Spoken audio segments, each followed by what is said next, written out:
So I would like to introduce our presenters today and tell you first that this work is happening because of these two, and I'll call them champions because that's what they are. At Capital City Bank, Melissa Wright and Marcia Kroll have been doing this work for a while. And Marcia, you were attending our Big Bend Coalition Against Human Trafficking trainings, and we were doing them in person way back. And yes, we have. Yeah, and so have many in Capital City Bank. Melissa Wright has also been very involved in this issue. I should say Marcia Kroll is the Executive Vice President and Director of Corporate Compliance at Capital City Bank Group and has been doing lots of work in this field for a long time and is just incredible. Melissa Wright, Vice President and Private Banker for Capital City Bank Group. And I'll let you, if you wanted to talk more about what you do and your skills, let you do that as we begin. As I mentioned, I'm the Executive Director of STAC. I'm an attorney and also have been doing this work probably now for 18 years regarding human trafficking, but longer on other kinds of issues like violence against women and other sorts of advocacy in our community. Marcia and Melissa, would you like to introduce yourselves and say anything else about what you are and who you do, who you are and what you do? Melissa, please go first. Well, thank you, Marcia. So Robin has actually been a good friend of mine for many, many years. And through our friendship, I've learned a lot about human trafficking and realizing that it's just not the labor, it's the sex trafficking. And, you know, I have small kids and it just really started to bother me to think that parents could traffic their own children. So I wanted to know more. And then, you know, and being a banker for 22 years, you do have a lot of training around elder abuse and, you know, how to identify fraudulent activities. And I knew this was something that we had to have a further discussion on because money is a key player in sex trafficking and labor trafficking. So that is why I got involved in this. And then started begging Robin and the STAC group to let me be a board member so I could really take my knowledge to the next level. And so that is why I got involved in STAC and understanding human trafficking.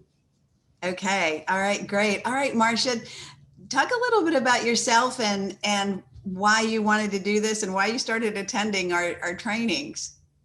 I thank you, Robin. I've been in the area of compliance for 45 years and banking, and 35 of those years were spent in New Orleans. And one of my areas during my time in New Orleans was for Bank Secrecy Act and anti-money laundering. And part of the program, my team would look for suspicious activity. And we were very proud because we were elementary in shutting down a very large human trafficking crew that was going in New Orleans and was using hotels for sex trade. So we saw the activity in the bank through the account activity. We dug into it. We checked to see how much cash was coming in. The cash equated out to 4 or 5 room rentals a day. We allocated it out correctly to the local law enforcement. And within 1 month, that operation was shut down by a sting operation. So with that experience and that pride of being able to be elementary in getting down to the bottom of that cash flow and coming out with the win-win for these individuals and victims involved. When we moved to Tallahassee, I was introduced to Robin through one of my coworkers here. We went to one of their presentations for STAC. And that's when I thought, okay, if we have been able to be effective in New Orleans, we can be just as effective here in Tallahassee. And so that's how I got involved with STAC.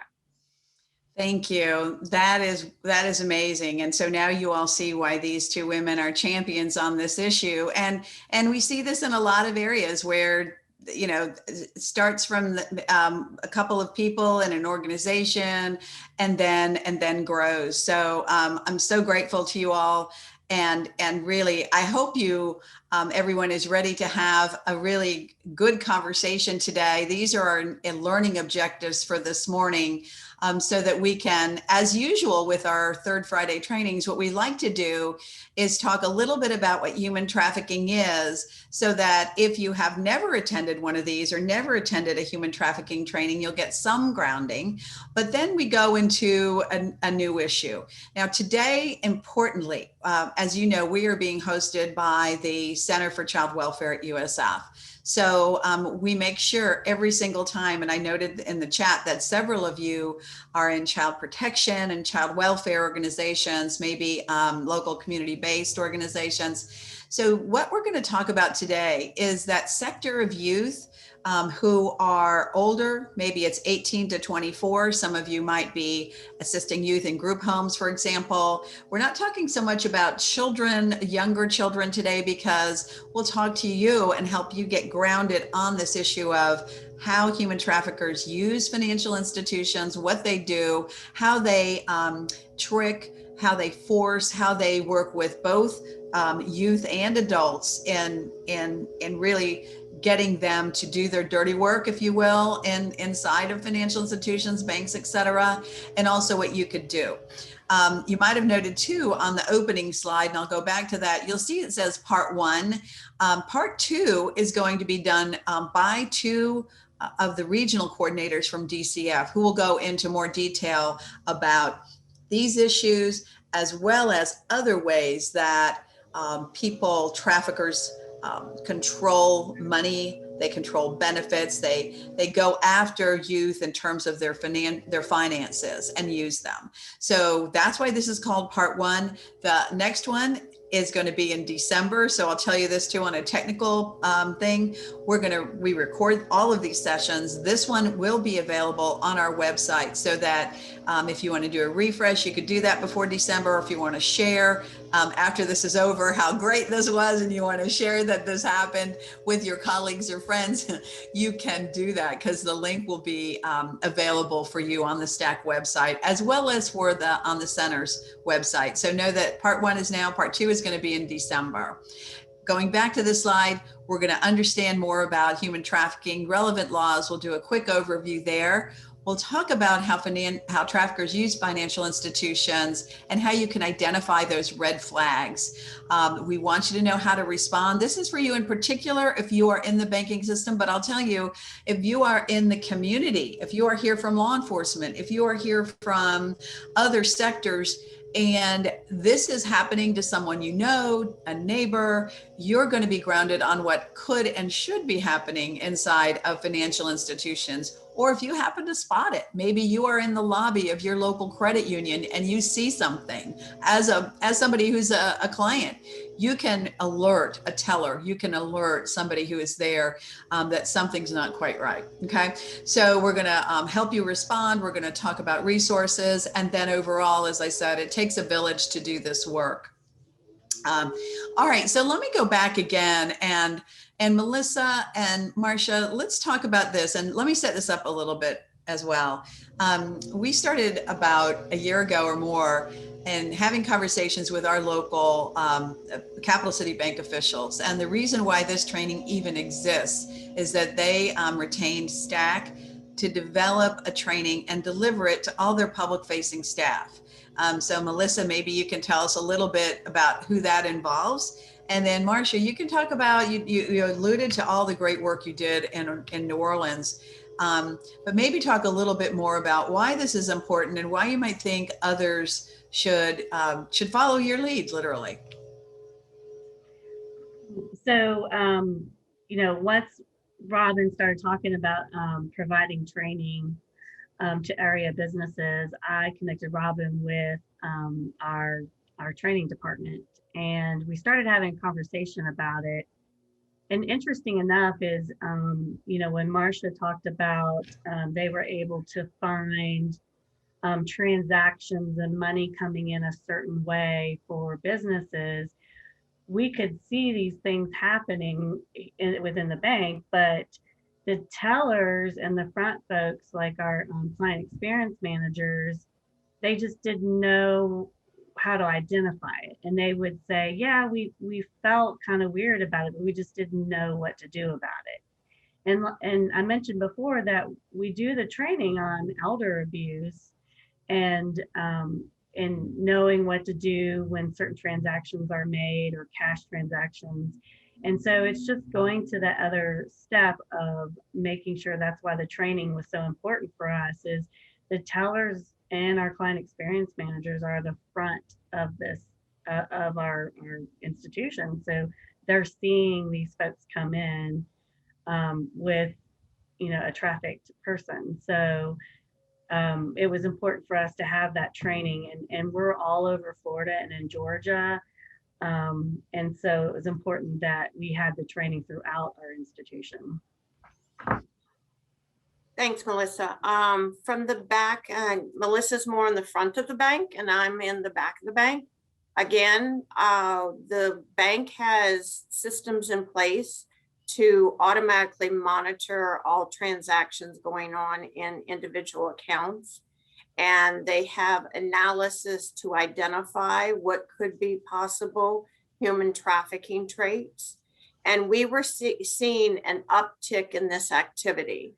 And when we would go to investigate it, when my team would go investigate it, we worked with the front lines in order for them to give us their input and to actually contact the clients. Well, what was coming back to us is that they, as Melissa said, they picked up on something strange, but they weren't real uncomfortable, but not real sure what they were seeing. And so when we got that kind of feedback, that's when I tracked back to the training department and said, I think the front line can benefit from some of the training the BSA team has had. And then what they were finding out is what they thought could have been elder abuse actually turned out to be a human trafficking situation. So it opened their minds, being able to provide the front line this education. It puts those thoughts and that mindset in the forefront of their transactions while they're dealing with the client's transaction when they're in front of them. So their behavior at the teller line might cue some concerns. And now the front line knows how to appropriately respond to it, the timing of that response, and if certain response should be immediate. Great, great. And really, I think that at the same time, Marcia, I think you were reading and we were reading all the Department of Treasury FinCEN bulletins that come out regularly, and at the federal level, and really through organizations like Polaris and other places, there are more and more individuals and groups saying, you've got to do this, and you've got to do it in exactly the way you all have done it. You have to think about the people who are looking every day into the faces or are interacting with the public. And then you have to look at all those internal operations. And we'll get into that more. When I was doing the research to prepare for your training, and we kind of talk also about how, after we did a couple of these trainings, I think really it did help click into people's minds. This is really something to pay attention to, because on a lot of levels, human trafficking is a crime. And here's some quotes from Cyrus Vansa, the Manhattan District Attorney. And it's a lot of other things. It's a human rights issue. It's a health issue. Today, as we talk about it as a crime, I thought these two quotes were great. So from an advocate's point of view, who works day in and day out, like we do at STAC with survivors, this first one is really important. Cy Vance said, with the help of banks and other financial institutions, my office has been able to secure convictions against traffickers without having to rely solely on the testimony of victims who often suffer physical, emotional, physical, or sexual abuse. And then this other part, which again, it just helps you look at trafficking with a different eye, with a different angle. Human trafficking at its core is a business. Like other businesses, it leaves a financial paper trail that can be tracked and used to identify trafficking networks. Human trafficking is not a problem that law enforcement can tackle alone.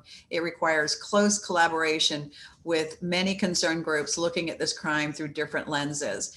And I think really this quote is illustrative of really all the work that we do, again, whatever sector, but here in particular, not having to have a survivor testify. We know that in other cases, that every time a trafficker, an individual trafficker, is brought to trial potentially, that means that that victim often has to come and testify and relive the trauma of that event over and over and over again. And so you can just know that if there is the paper trail that he's referring to, that Marcia was talking about within the banking network, it might completely remove that requirement that they have to come back and be involved again in the re-traumatization that the criminal justice system by definition might have to do if they need their witness testimony. Melissa mentioned that Capital City Bank is in Georgia. I think you might also have a couple of offices in Alabama, right? I'm not sure. But you can see this map is like a heat map that shows where trafficking activity occurs throughout the United States. And Florida is almost completely orange. As well as some of the Northeast corridor, California. But know that one of the things we know about trafficking is that it is an unreported, for the most part, phenomenon. Also know that human trafficking as a crime of crime sometimes doesn't even get reported in our official crime stats. The money laundering, the other crimes we'll talk about that are unique to the financial services industry are only a slice of the kinds of criminal activity that traffickers perpetrate. But in this case, these are calls that are made to the National Human Trafficking Hotline, generally around when someone has suspected human trafficking is happening, or it might be someone who is close to or working with someone who is a victim of trafficking. But this, again, it's a picture to give you an idea. It's not a complete picture. As I mentioned, we know it's a crime of crime. So a lot of times with law enforcement, maybe to avoid having to have a victim testify again and again, they might want to prosecute crimes that don't include, say, forced labor, but include maybe a whole raft of other kinds of crimes. We also know that human trafficking affects over 40 million people annually. The majority of these cases, by the way, are labor trafficking victims, even though we hear about sex trafficking a lot, particularly in Hollywood and in some of the television shows. Both are horrific. We just have to remember they both happen. And also sometimes sex trafficking victims are forced into labor situations, cleaning the hotel rooms they're forced to have sex in, for example, or say women who are forced into a labor contractor, by a labor contractor to pick tomatoes, might be raped by that crew boss at night, and not just sexually assaulted, but also sex trafficked. So these aren't individual silos. It happens across the board. And you can see this stat from the Global Slavery Index that 1.3 people per 1,000 in the US are estimated to be trafficked. And I can promise you that that does not at all reflect either our stats at STAC, law enforcement stats, or others, because again, this is a very clandestine operation. We know that this is another piece of the business side, which is that it's at least $150 billion industry. It's hard for victims to access help because of what we know. They are threatened, intimidated, they're coerced, they're forced, they're in fear, they're harmed, they see people being harmed, they know what'll happen to them if they come forward. We know that there are lots of loopholes, and traffickers are extremely savvy about some of those loopholes, and we'll talk about those in the financial industry. And also know that there are lots of myths and misconceptions, some of which is what I just mentioned about human trafficking is sex trafficking only, when in fact it's a lot more. We'll dispel a lot of those myths today.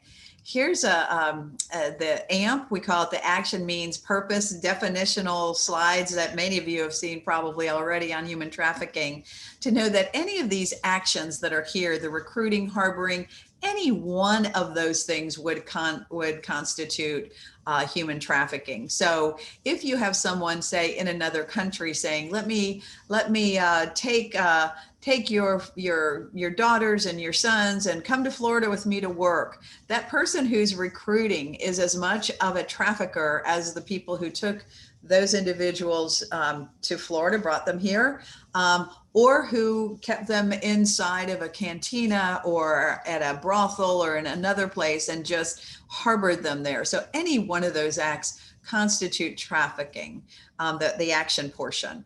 You also need to have one of these: force or fraud or coercion. So the setup in the scenario I just gave is someone is literally lying to and defrauding somebody who's being promised a job or promised an education or promised a safe place to live, anything. And this last element here, coercion, is really what makes, and that we see in our work, coercion is almost always present. You could have force and coercion, you could have fraud and coercion, but you usually always have a level of coercion that includes threats and intimidation, that includes all those things that make someone not be able to leave a trafficking situation. And then there has to be an end to the work or a purpose or to the trafficking. You'll often see debt bondage, relevant for our talk today. Huge debts that a trafficking victim is told they have by a trafficker, and then they're unable to ever pay those debts. And those debts accumulate in lots of different ways. Sometimes they're charged for room, transportation. Sometimes victims are bought and sold from one trafficker to another, and that debt essentially never goes away. So these things, we see debt bondage, we see the forced labor and work into the sex trade as well. It's important to realize this too, that sometimes you can't tell, you won't tell. Say, for everybody who is doing this work, you might in say the banking system, you might not be able to tell if someone is being smuggled or trafficked by just a couple of transactions, because they can look a lot alike. But one of the things that's important to distinguish and know that it's not smuggling is this idea that someone has their own agency to do something or not do something. So trafficking really takes away that person's agency. It's a controlling thing, so that a trafficker is really forcing a person to do what they want them to do. If I'm being smuggled across a border, I am asking someone to help me get from point A to point B. And even if the situation is a horrific travel, even if it's terrible conditions, I'm paying you, or I'm asking for that to happen, and I have agency. And when I arrive at my destination, even if I have to give you a little more money, I can walk away. As opposed to, if this happened to me, I was coming across a border and I paid, but when I arrived, the person said, oh no, you need to pay me another $5,000, and you have to do it by working in this bar, or working in this landscaping company, or working in this brothel. That is how you're going to pay me off, and there is no other place you can go. So that forcing of a person, making that person into a commodity, really buying and forcing that person's labor, that makes it trafficking. And in that situation, I could have thought I was being smuggled at the beginning, and then it turns into trafficking. Also know that in terms of trafficking, you don't have to have a border crossing. It is not necessary that someone even cross a county line for there to be trafficking. And we certainly, Melissa alluded to that earlier, in that parental trafficking. You could have somebody trafficking their child right in their own home. Also, I want to go back to this for a second to note that when it comes to these three elements of trafficking, and you're talking about children, you do not have to show force, fraud, and coercion. If it's sex trafficking, if a child is being forced or fraud or is induced, or enticed into committing a commercial sex act at the federal level, that is automatically human trafficking. You do not have to show force, fraud, and coercion.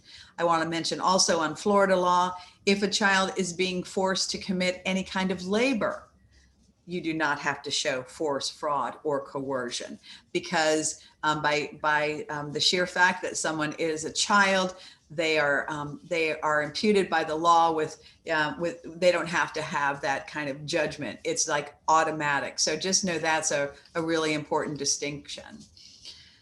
So who's at risk? Here's a list of who we know are at risk, and just know that it's anybody who's vulnerable. People who have disabilities. We've seen traffickers target people with disabilities. In our state, Florida, a magnet for runaways. We have a lot of youth here, and often we have multiple intersecting vulnerabilities. We see particularly the LGBTQIA plus population because of all of the discrimination, the lack of resources, the lack of maybe family support, et cetera, extremely vulnerable. So know that if you're seeing anyone in your ambit who is vulnerable, that this is a person who is likely, or I wouldn't say likely to be trafficked, but vulnerable to being trafficked. There are indicators of sex and labor trafficking, and know again that you can have an individual who is both sex and labor trafficked at the same time. Here you have some indications. We usually go into this more when we're working, say, with advocates or with people who are doing investigations.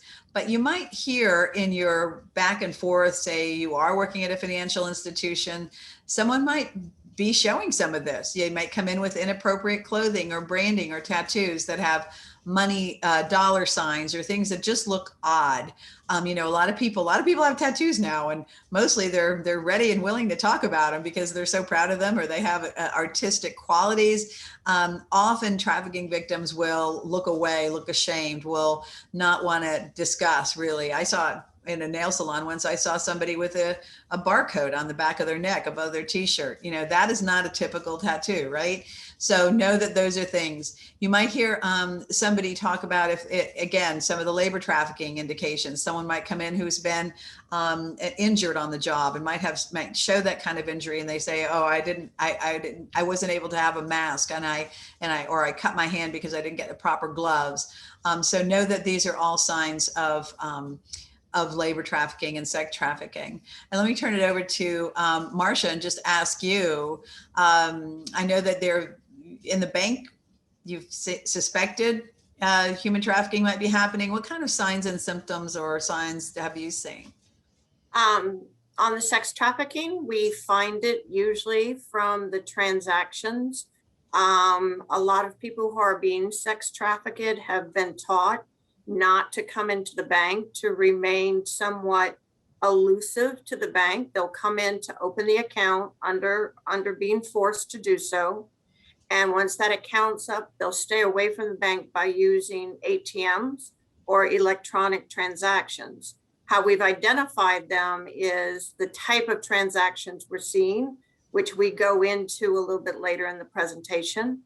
The labor trafficking we've actually picked up from the companies. And again, we're not seeing those victims because the victims don't come into the bank. Most of the time, they are not documented workers.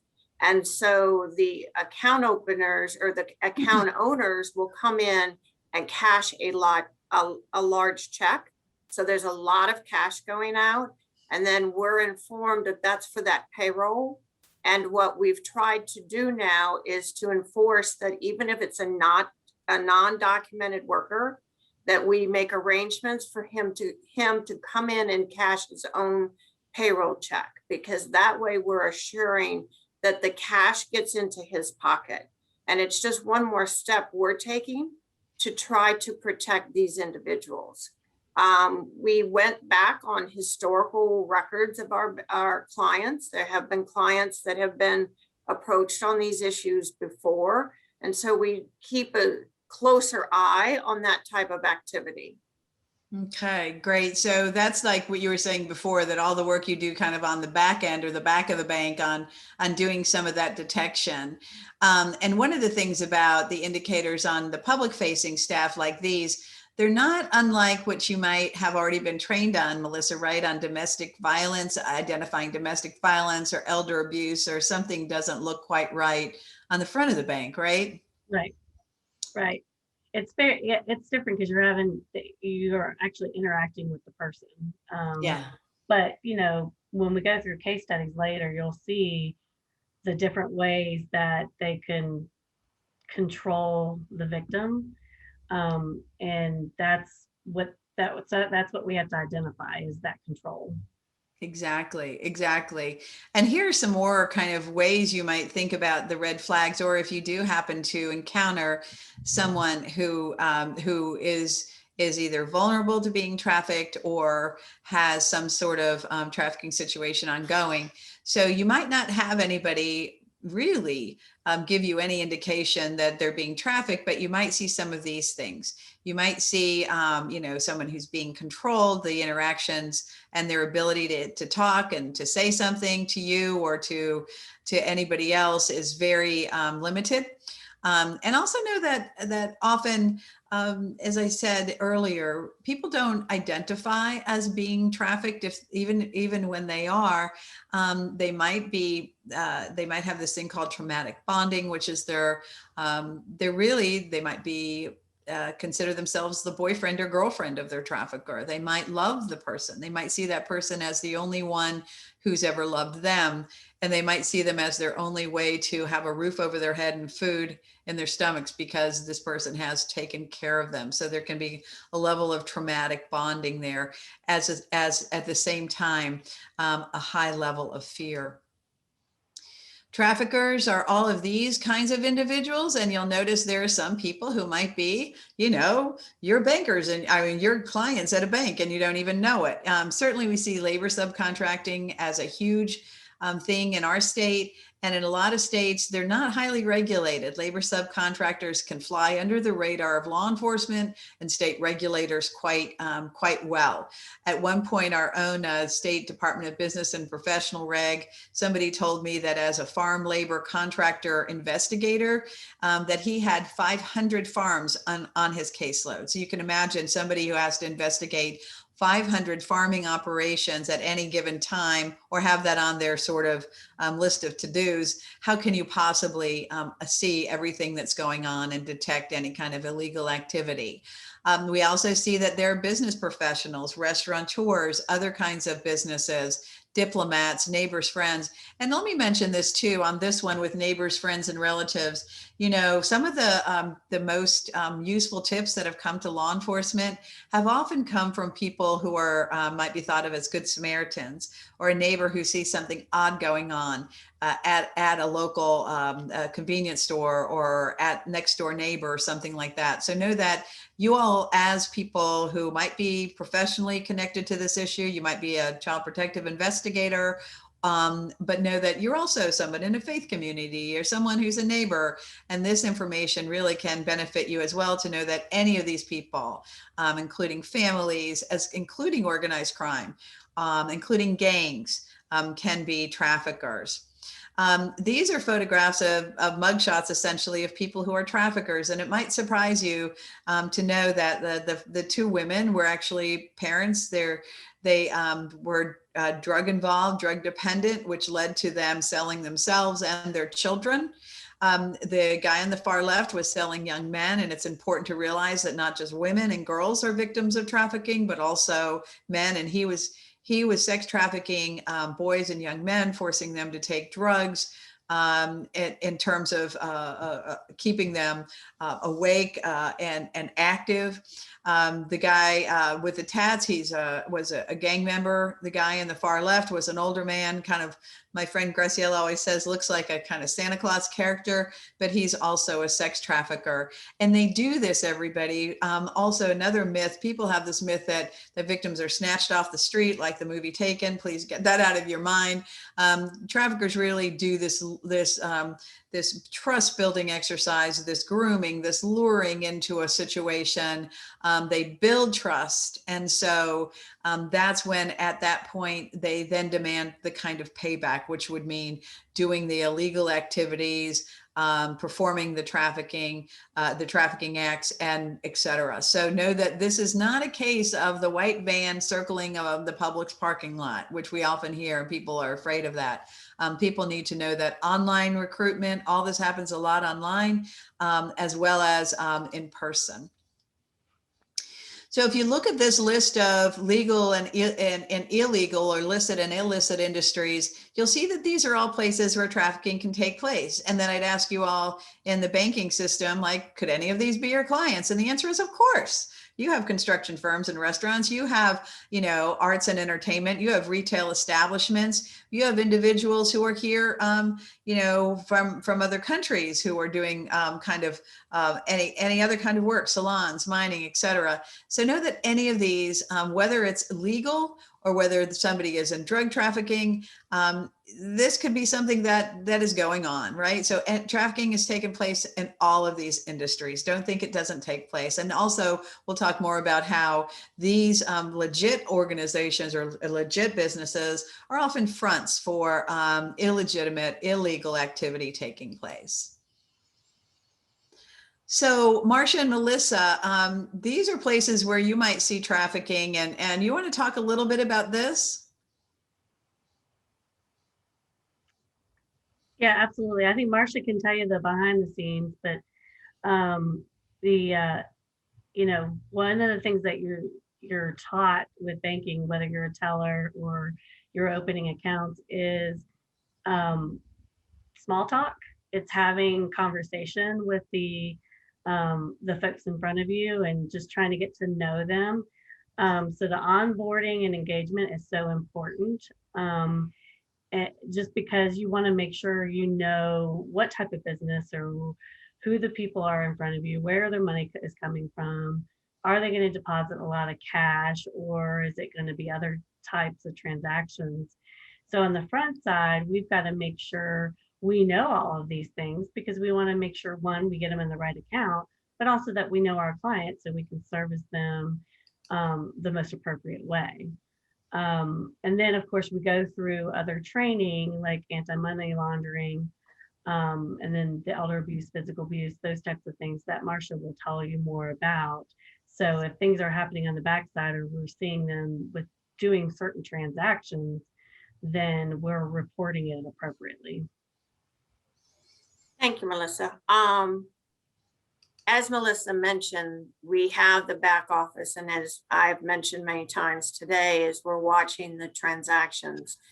And as the front line gets to know our clients, and it's their responsibility under the BSA and AML to know their clients. What we use is that information to profile if that activity appears to be appropriate for what we know about that client. I can tell you all of the sex related concerns that we've had have occurred in brand new accounts right out the gate. So somebody more likely forced them to come in and open the account, state that they work at X. And so far, the type of activity that we've seen are to clients that are supposedly in fast food or in an office or in a entertainment, such as a hostess. And what we're seeing is there is no payroll coming in for these individuals. And if you're working at McDonald's, you're going to see a payroll. You're going to see an electronic payroll.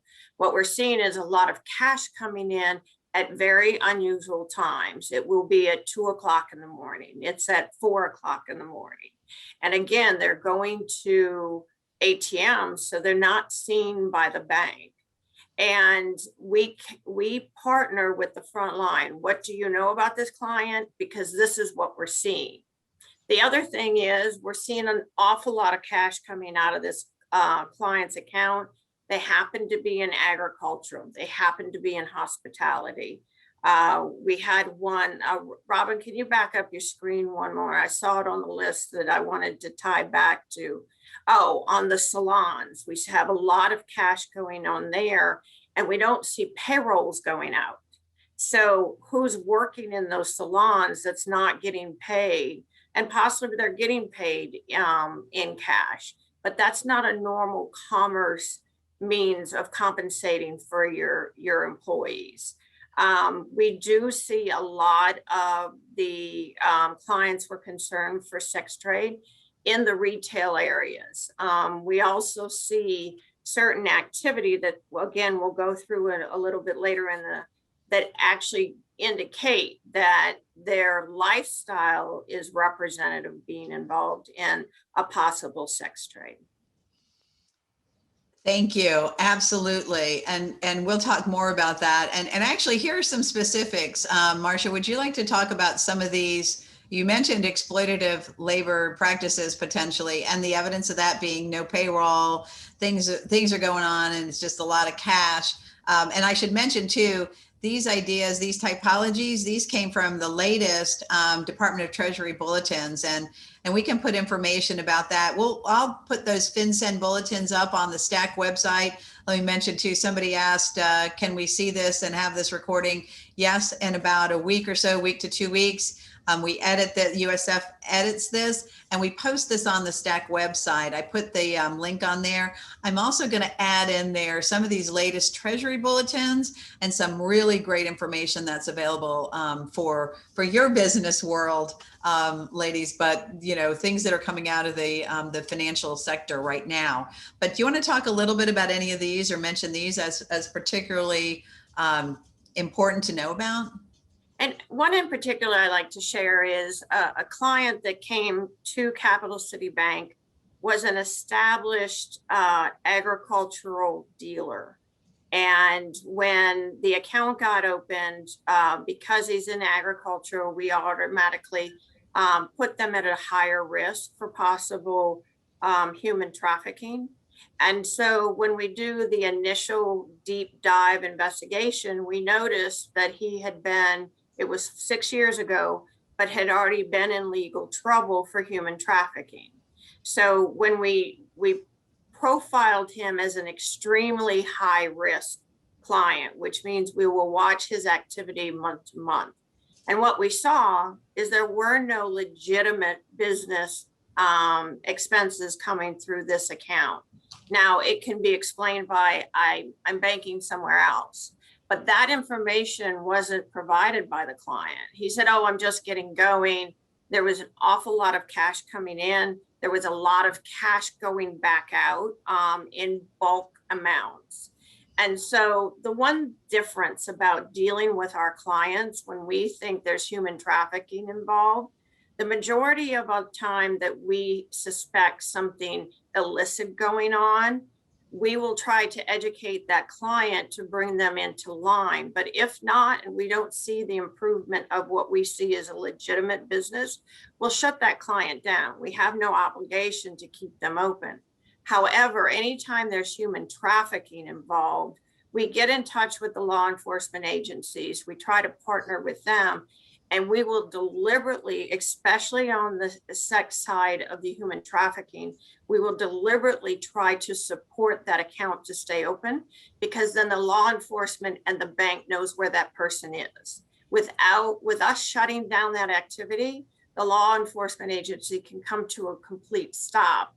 And we've seen it happen. We've seen it happen when law enforcement tried to reach out to one of our concerned clients, and they would actually stop the activity. Mm-hmm. So with the legal entities, it's pretty easy. When you know that you have a legitimate business, those activities will be evidenced by the amount of electronic transactions. Electronic transactions tells you to and from and who's involved, and from a banking experience, you would know that that makes sense. We've had front companies coming in and they're using a lot of P2p. So you're using cash apps, and they're using those type of what I call anonymous transactions. Well, when we approach them, then they get nervous. Oh, well, I'm really selling it outside my trunk. Or I have a website, and I'm saying, okay, well, we haven't seen the website. And we don't necessarily give them an easy time of it, because we have the responsibility of taking care of our clients. And so we question them quite gently, because the front line's questioning them. The compliance division isn't allowed to contact them because we'd be a little harsh, but the front line will request some direct information from them. The minute we get uncomfortable, we don't waste time. We get in touch with the law enforcement agencies. They can pull up the information from some of the reports the bank may have filed. We work as a team, and we communicate our level of concern from them. Robin, does that cover the information well? Yeah, it does. And I put up the two slides that show the the different typologies of trafficking. You know, everything you just mentioned, the anonymity is highlighted, the moving things around real fast, things that show like that. And know that too, you might not know. Let me make this point. You see something funny in terms of money laundering. You don't know maybe if it's drug trafficking, if it's sex trafficking, if it's any other kind of illegal activity, that might be associated with money laundering. But regardless, your folks are identifying something funny that might look like money laundering, and then you go deeper. And it might be that a trafficker is doing all these things. They're trying to money launder because they have a pretty diverse criminal activity portfolio that might have a front company. So I think everybody's getting a great sense of sort of the complexity of this and the interwoven clues that are there or could be there once people are informed. Now, one of the things I want to I mentioned that is relevant to our training. So you all retained Stack to do a training for you that really went deep into these issues. And this is kind of an overview, but we went deeper. And we did 3 of those trainings just so people could do it at different times and different days of the week. After the second one, you called me, Marcia, and you said, we think we see something. And that was really compelling to me, because usually you don't do a training and have some sort of direct feedback right away that something might be happening. That was really impactful. And it turns out we helped connect you to the local FDLE person that we've been working with. And then what happened? And what was so funny is we had been watching the account, and when you got in, gave me the contact for the LE, he contacted me and said, which case are you looking at it? And for everyone's benefit on the presentation, banks have financial or legal responsibilities to report any concerns for suspicious activity. And so I was able to provide him with the identifying number. And he called me back 5 minutes later and he says, I have to tell you, I'm so happy you called. We just pulled that this morning out of concern, because, you know, the volume of suspicious activity reports is humongous for law enforcement. But you making that phone call and you making that contact with that LEA is the most important thing for them to be effective quickly. And so I've contacted local agencies in the past, and not all of them are as sophisticated and knowledgeable about the suspicious activity process. But when you get contact with the FBI or the other legal government agencies, they're the ones who know exactly where to go, get the local individuals involved and law enforcement agencies involved, and take action quickly. Great, yeah. And the guy that I had been working with had been working with us on assisting some survivors, and so I happened to know this FDLE individual whose you know, his work is around money laundering activities. So let this also be kind of an object lesson in how those of us who are doing this work, we have to be talking with each other all the time and build up these relationships. And that's why human trafficking task forces and coalitions are so important to this work. So let's talk about some more. We mentioned some of these, but let's go through 3 examples of where sort of red flags and personal behaviors might take place in, say, a bank lobby, or in any place where there's sort of this connect between someone who might be trafficked or might be a trafficker with bank staff. And again, this could be a youth who's 19 years old walking into a bank, or it could be somebody who is, you know, as old as I am, and, you know, in their 60s walking into a bank, who could be trafficked or trafficker. Yeah, and also let me just mention that traffickers are male and female. Traffickers dress really well sometimes. They're very wealthy. So don't, you know, think it's going to look like some creepy person in a trench coat or whatever. Traffickers will be very, very slick and savvy. So know that third parties, when they come in, you might see this one person really controlling another person. You might be having that person opening up a bank account and then being kind of put in the front while somebody behind that person is forcing them or acting very controlling, I'd say. The client or the victim might be, hesitant, might look depressed, might be fearful, might be subordinate to the other person present. They might not have anybody with them. They might just be acting a little bit hinky and keep looking outside to see if somebody's watching them from the parking lot.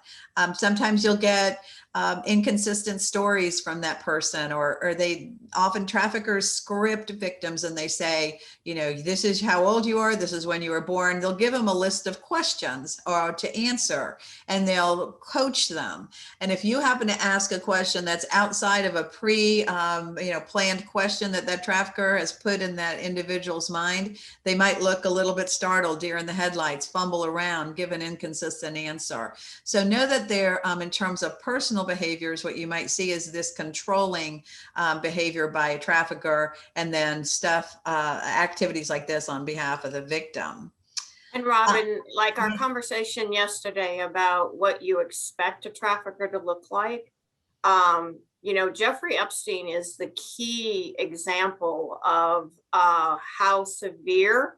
Here he is, he's rich, he's famous, he's popular, everybody wanted to be his friend, but what none of us knew is why everybody wanted to be his friend. Mm-hmm. And here you're talking about a very powerful individual because of how wealthy he was. And so the traffickers can come in every shape, size, and economic base. Thank you. Exactly. Yeah. And Melissa, you want to talk about know your client stuff? You've mentioned a little bit about this already. Yeah, and so obviously it's very important for us to know our clients. So we do identify them with 2 IDs, having conversations, that small talk that's very important. On one of the trainings that we had here at the bank, one of the tellers mentioned a scenario that she wasn't sure, and she had known the young lady and the older gentleman, and the older gentleman said that this was his fiance, but she was much, much younger than him, which, we see that. But he had her driver's license, he had her money, she wasn't allowed to carry any of that. And so when she came in to withdraw money from her account, he had to be with her, and he would hand the information to the teller, and she would barely talk.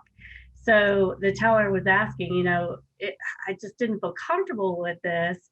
And so you were going to hear and start saying, if your intuition or spidey sense, as Robin likes to say, starts, the hair on the back of your neck starts to prickle, then there's probably something inappropriate. And it's better to say something and do something than not, because you just don't know. She can't obviously say anything because she's being controlled by this older gentleman, whether it is her true fiance or her trafficker. So we do talk about having that conversation with the client and understanding, where are you living and what's your email address, and, being able to contact them is so important. And a lot of times you can't contact them. They will only contact you. New IDs. So it's someone who's in their 20s has never had a driver's license or a Florida ID card. Those are things that could be important.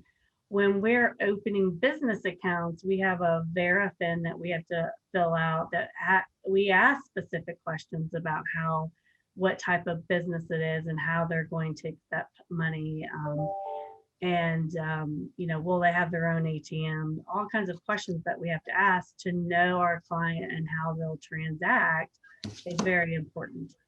And if one person's doing the talking and the other person's being quiet, it's trying to figure out how you can get both names, how you can get both of them talking, and making sure that you know a little bit about both of them.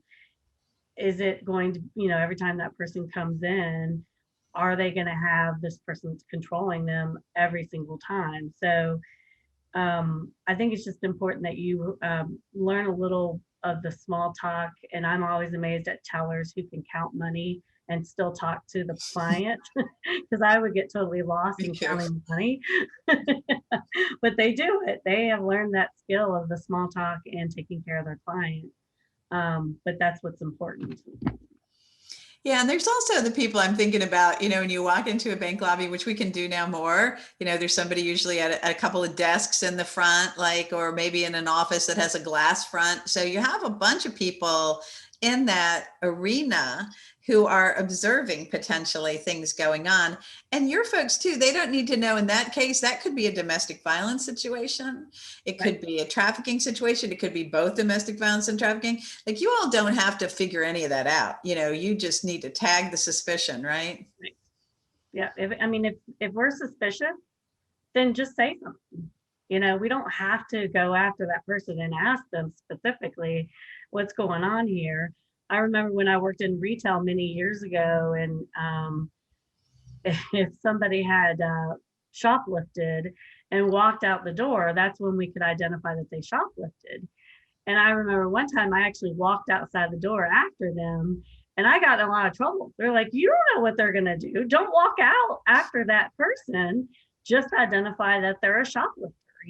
Let the folks know in the store that you potentially see a shoplifter, and we'll take it from here." And it's the same thing. You just need to identify what's happening, but you don't have to walk out after them, and you don't have to address them. You just want to make sure the right people know that you're nervous about a certain transaction or a certain person, and tell somebody.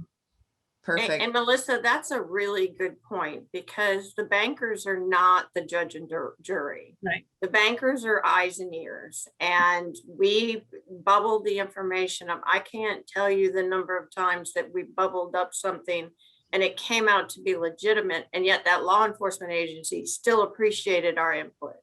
So we are the eyes and ears. You see something, you say something, and without any concern of being wrong, because it is the intent to do the right thing to protect someone.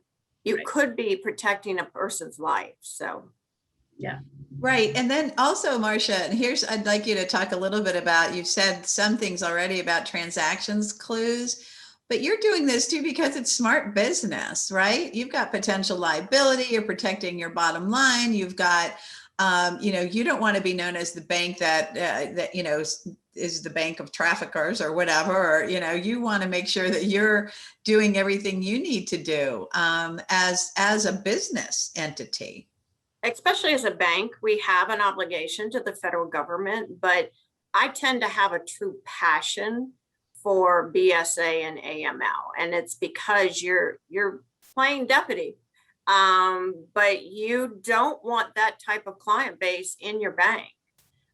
You want to be able to identify opportunities. Melissa works every day to identify opportunities, and our team tends to look at opportunities of something that doesn't make sense.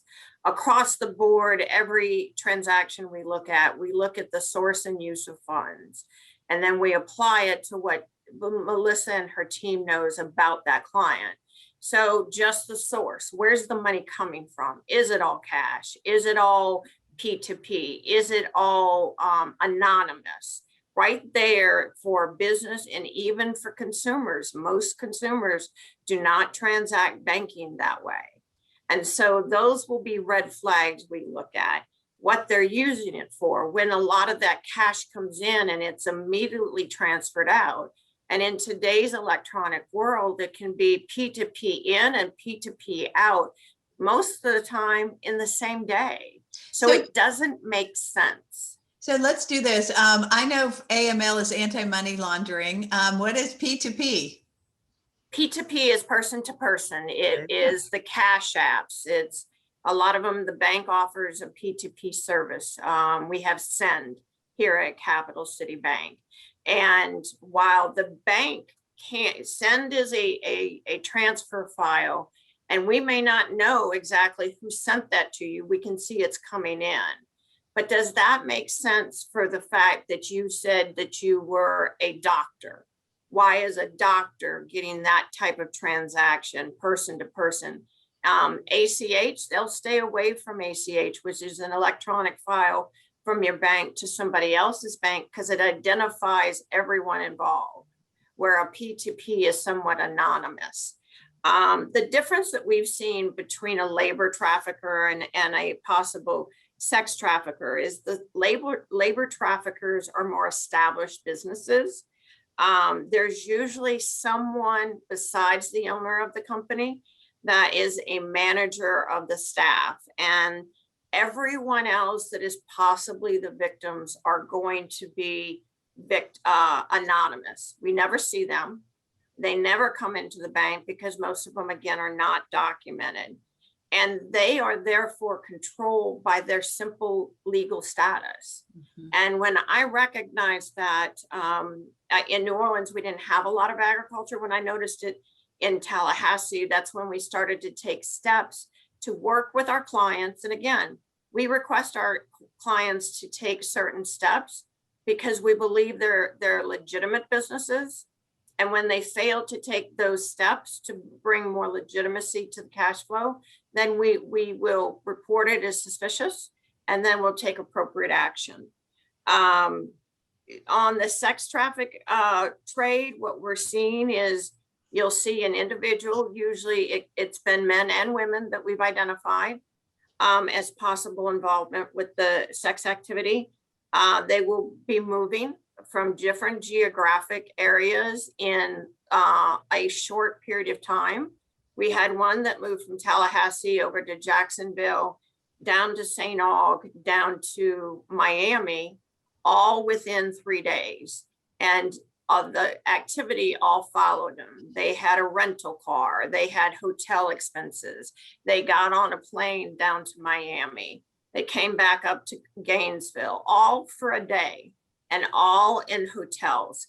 It's not like you're seeing an individual who happens to be going to Orlando for the weekend with their boyfriend. You know, you can see the difference of a true tourist and somebody, and the entire time there's cash being deposited into the account and being moved out. So there's someone controlling this individual. We've noticed events when you have the Super Bowl, when you have certain, and that kind of calmed down during COVID, as you all know, but when you have these large corporate events, public events, then you'll notice this, these individuals will flock to that area. And we specifically have monitors for that type of activity for individuals.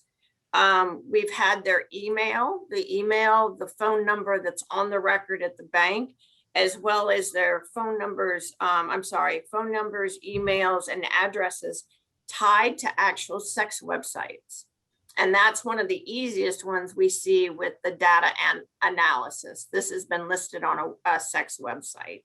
And, you know, we all on a team take it very passionate that we are out there to try to help them. And sometimes they don't know that they need help. They don't know they're a victim. They think this is a way of making money. They don't realize how much they're being controlled. One story I wanted to tie back to Melissa is we had what we thought was a labor trafficker. And when we noticed what was going on, he was going out of the country, and somebody was still transacting information or transactions on his account. So we reached out to the office, and the office staff said, oh, that's his girlfriend. He added the girlfriend. I said, well, can you get her to come into the office? We have some questions for her. And she could not answer for anything because Harvey controls everything. Harvey takes care of everything. I come in, get cash. I do what Harvey, and she was afraid and she was concerned. And we realized that this wasn't really about Harvey. It was actually the girlfriend probably wasn't a girlfriend, and she was being controlled by the business owner. There you go. And, you know, all the things that are on this slide in particular, you've mentioned in those accounts and those stories, as well as what you've said before. And those are very compelling. I mean, it just shows, again, this interacting web of information that's there, and how, you know, you dig a little deeper and you find something. one of the things in the research that I did was this last point about the absence of legitimate transactions is also real interesting. Are they paying taxes? Are they paying local regulatory fees? Are they doing things that good businesses do? And it's also my experience when you start raising these questions that businesses in our community and across the country in the main do not want to be trafficking, and they don't want to be associated with anything that could be perceived as that. So so they want to know how to detect this. If they have a third-party contractor who's doing something that's not kosher, how do they learn what to point out and what they need to know? So that's those are all really, really great instances, both of you, and describing what this looks like to you. And it's really important. So let's do a case study. We've got we've got time left to do our case studies and finish up. Does that sound good? Yeah, we have 2 questions. Okay. Okay. And one reads, are other banks showing interest in training their employees about these matters? You all have such good insight, and this is such a devastating problem in our world today. Yes, there is interest, especially now. I have to tell you all, Capital City Bank is a leader in our community and generously has said, for the training that we've done, they would be happy to share with other banks. So please contact STAC if you are interested in doing that. We do have some that are interested. Recently, we just had, by the way, I'll just tell you this, our county commission has just passed an authorized funding for STAC to do training for all businesses in our community. And the chair of our local chamber of commerce is a banker. He is advocating for this as well. So what I think we're going to be seeing now with both Capital City Bank leading the way and others learning is more and more going to get this kind of training. So that's a great. And if you want to talk about more issues, you know how to get me. My slides at the end, I'll give you the contact information. We'll figure this out. What's the other question? Perfect. That was the other question. If other local banks would be interested in receiving a training, how can they contact you to benefit from your knowledge and experience? So they'll get that at the end of the training. Yeah, and I put it in the chat, but if I do, I'm going to mess up my screen. But it's robin@surviveandthriveadvocacy.org, and we'll put that in at the end. Or Carolyn, you can put my email in if you don't mind, please, sure, so they can have it. That would be great. Okay, I'm going to read this and then we're going to talk about it. And what we'd really like you all to do is, you've probably been reading this so far, but let's read this and talk about red flags. And can you tell, is it sex or labor trafficking, and any red flags? So this is the case of Sam, an 18-year-old youth who comes in to open a checking account and says he also wants a credit card. He's just come to the area and is living with a friend who is with him, but whom he does not introduce. His friend is a very well-dressed man in his 40s, and he and Sam, not Sam, gives you the application all filled out. Sam hands you $1,000 in cash to deposit and open the checking account. When you make small talk, the older man answers, never telling you his name, and Sam says only that since he's new in town, he doesn't know much about the area. When you ask if they'd like some water, Sam says yes, but only after he looks at his friend for approval. The older man hands you Sam's driver's license, which was recently issued. So my question for all of you, and to start out, Melissa and Marcia, any red flags here? And do you think this is sex trafficking or labor trafficking, or can you tell? Melissa, you want to go first? And everybody chat in your reactions, all of your ideas on red flags. Yeah. Well, it definitely could be both. Some of the things that stand out to me specifically is that the license was recently issued, that Sam did not control his driver's license, but he had the cash. And, where in the small talk, I would find out, where'd you get $1,000? And, the water thing would, why in the world would you have to get approval from your friend just to get a glass of water? And what we learn in situations like this is we have permission to ask questions in this situation, just to make sure we understand what kind of transaction we're about to do and who our client is. So those are some of the things that I noticed. Marcia? I agree. The fact is that I think Sam is probably being controlled, but we do not necessarily know for what purpose. Labor is labor, sex is labor. It's a means of income for the individual. The fact that Sam is not able to have his own ID and to look for approval for such a simple gesture, that would make me very uncomfortable. And it's one that would make one of our bankers uncomfortable also. You know, during when we did the training, one of your bank staff said, nobody walks into the bank usually with a filled out application. Usually they do it there. And to me, this fact pointed out how sometimes traffickers know the rules. They know how to do what they need to do. Here's the application, we'll do it.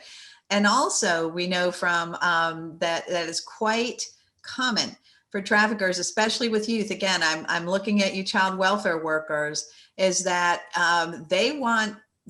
part of their MO is to get someone who's young, who has fresh credit, who doesn't have bad credit, right, to start operating. And what they do is they get a lot of people, several people, in terms of whether it's sex or labor trafficking, opening up credit accounts, credit card accounts, and checking accounts, and then they control those accounts. So think about what happens later. Imagine that this is, say, a sex trafficking situation, and Sam, say, is a transgendered youth. And I wanted to mention that because transgendered youth are incredibly vulnerable.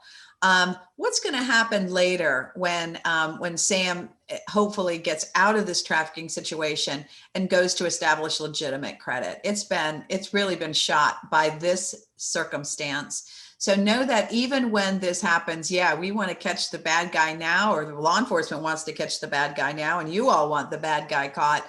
But we think at Stack about the long-term implications of this kind of essentially identity theft, and then really ruining somebody's credit so that when they do start to get on their feet, there are some problems.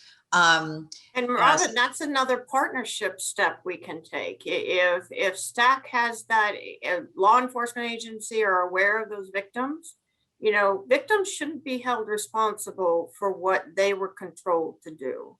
And that's an important step to this partnership. Thank you. Let us be essential in starting their lives over. Yes, I thank you for that. And there's an organization, by the way, called FAST, F-A-S-T, that has a whole partnership. And I think we just need to have lunch soon and go over all of this that we can do for sure. Thank you for that. We're getting lots of great comments. Older person doing all the transactions, control, newly issued driver's license. One of the things it could be, Misty says, I want to ask more questions. I want to know more. I remember too, one of your bank staff said during this scenario, she said, I would separate them. I would just tell the guy I need to get, she was really, I loved it. She was like, I'm not going to sit there and do this. I'm going to take one in one room and I'm going to talk to him. I'm going to talk to Sam and ask him what's going on. And I'm going to find out. So I love that really sort of assertive inquiry, and maybe they'll walk right out. Maybe then you figure out what to do then. Somebody says, yes, but the IRS and government is less understanding with credit matters. Yes, it is. It takes a lot of time, but look at that FAST initiative, Holly, F-A-S-T, and we can talk about that more too. So these are excellent. I think you've really hit on a lot of the things that are going on. And we'll talk in a minute after the scenarios about what we do next, if there are things that you want to do. So let's do this other scenario here. Paula comes into the bank to cash 6 payroll checks for $700 each, written on the account of Santana Labor. All are made out to different workers. Paula, an existing Capital City Bank client, also asked for 6 money orders of $250 each to be drawn from the account of Lucia's, a local cantina that has a Capital City Bank checking account. You notice that the account for Lucia's shows 4 recent ATM deposits in amounts of $3,000, all made in the last week, to 3 different locations, none of them near the cantina's business address. Paula looks nervous when she hands you the checks and signs for the money orders. She then starts shaking after she gets 3 text messages, all coming in since she started speaking to you. Paula looks tired and her clothes look old and a bit ragged. She asks you if you could please hurry and tells you someone is waiting for her outside. Okay, what about this one? Same questions. Can you tell if it's sex or labor trafficking? What is the evidence of each one? And any red flags from you, Marcia, and you, Melissa? And everyone chat in your ideas about whether or not you think this is trafficking and what are the red flags if so. I personally can't Good. determine whether it's sex or labor. Again, in our opinion, sex is a type of labor. The fact that there are 6 payroll checks for other people, that is concerning. The fact that money came into the bank and now are being issued out to money orders, that's cash in, transfer out. The fact that it's at Lucia's account, even though she's at Santana Labor, which appears to possibly look at some coordination between the companies. I don't want to take up the whole story, so Melissa, I'll let you get some feed in here. For me, it's asking them to rush and they're in a hurry. You know, there's a lot going on of cashing checks and money orders and you know, those are not fast, easy transactions to do. And so fraudster, their common trait is to hurry you because they're hoping to fluster you that you won't look beyond what you're doing in those transactions. But I would say, you know, absolutely. And, you know, there's red flags on structuring those deposits. So, you know, I would definitely send in a report about what's happening in those deposits, and then looking obviously to make sure that she has the ability to do all these things on the 2 different companies. Is she a signer, and does she have the ability to do all that? And the text messages directing her, and she's being controlled somewhere, and she's not taken care of. She's tired. The clothes are worn and ragged. And all these things too, we know that they, you know, making deposits, not where your business address is. I saw during the pandemic, you know, that inconsistent thing like a cantina making lots and lots and lots of deposits during the most intense time of lockdown. That makes no sense, right? So there's things that could be inconsistent with what you know about the community, where you know things are happening that really would prompt you then to do this, right? To take some kind of action. So great comments. We've got 2 questions in the Q&A and we've got 6 minutes less. Thanks for that prompt, Kateralyn. Let's go ahead and talk a little, and we've actually talked about this already, right? We've talked about the prep, you know, you prepare something, you know, you get that spidey sense in there, something's not quite right, and then you provide all the details, right? Correct. Someone on the front line, Melissa, one of her staff members, sees something, and like I said earlier, see something, you say something. They will file in a unusual activity report that's sent back to the BSA team, and they provide us with the who, what, where, when, and how, and we take it from there. If there's an urgent matter, we'll make sure that we are aware that there's concern for someone's physical well-being, mental well-being, and we can take the appropriate action with the law enforcement agencies. Great. All those things apply absolutely in all these cases. This is kind of a summary slide. This is why this is important. Clearly, it helps law enforcement. You know, it helps with later restoration, confiscation of assets. Could be the tip of an iceberg for criminal enterprises, organized crime. Helps establish MO of the traffickers. Again, these are the money that can be identified, can help restore a victim in terms of a judgment in a civil case, and really increase more, illustrating again, trafficking being a crime of many crimes, really going after the perpetrators. Here's some important numbers for you. Recall that we have a national human trafficking hotline. This is the information for the hotline, 888-3737-888, and the National Human Trafficking Hotline, the Resource Center. I mentioned earlier, if you see a child who is being sex or labor trafficked, that's an automatic call to the DCF abuse hotline. Also for vulnerable adults, which is anybody over the age of 18 who can't take care of themselves with the tasks of daily living. And also here is our 850-597-2080, our contact information. We want to work, mentioned already, all these things are going to be important. And Marcia, we are going to have that lunch so we can talk about how we can work together to help victims to restore credit survivors and add to their access to bank accounts and credits. And there's what I mentioned before at the bottom, the FAST Survivor Inclusion Initiative. Fastinitiative.org is the website. I'm sorry, it's so faint there. I have to fix that in our next slides. This is who we are. You know about that. We already did that slide, and let's take those questions. International transactions looked at, are they also monitored?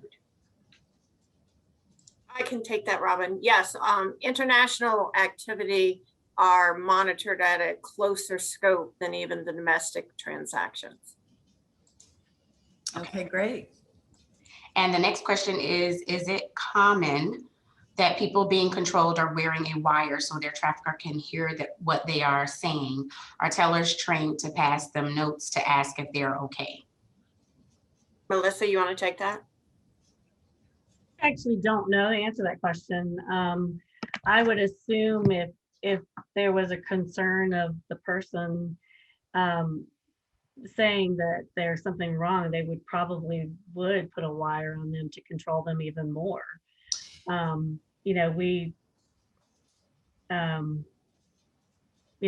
saw something on social media where a woman was in a hospital and she slowly passed a note to the nurse to say, help me, he's keeping me hostage. And that's where they were able to kind of figure out what's happening, and that she was definitely being held against her will for sex trafficking. But Robin, I mean, I defer to you on that wire. Well, I would say they don't need a wire if they have a cell phone. All they have to do is take their cell phone and put it on either, record. They can be recording the transaction to show it later, to show they were in compliance, or they could have it be, on. And that's one of the things, if you see that happening, you're not going to be able to see someone with a cell phone in his pocket who's a victim, but you might be able to, if they put the phone out and you see that it's being recorded, but just know that. I mean, that's another one of those things where you have to kind of gauge and think about it. That's a really good question. Okay, we're getting lots of comments that people are grateful for the training, Melissa and Marcia, and I thank you. I think this is an excellent new area that we've been able to explore with people. Let me remind you all that the surviveandthriveadvocacy.org website will have this recording up. We'll be doing part 2 in December. Any other final words after I just say to you, thank you so much for your wisdom, your championing of this issue, for working together. You're a fantastic partner. We're so grateful. Melissa, you want to go first? I appreciate you including me, and I didn't have to beg anymore to be on your board. So. I forgot to tell you, Melissa's one of our newest board members. I didn't say that. It was on the first slide, and we're so grateful to you to be on our board. See, that's another thing for all of us around the state to know. Get these folks on your boards. Marcia. Robin, first of all, thank you. This has been a true honor to try to educate others. And if there's any bankers out there that would like to know how this truly got all initiative, where did we go for some of the resources, anything I can do, feel free to reach out to me. And anyone in law enforcement, anything that we can do to help. We are extremely passionate about this effort, and whatever we can do to help save someone's life, we are more than willing to do it. Yeah,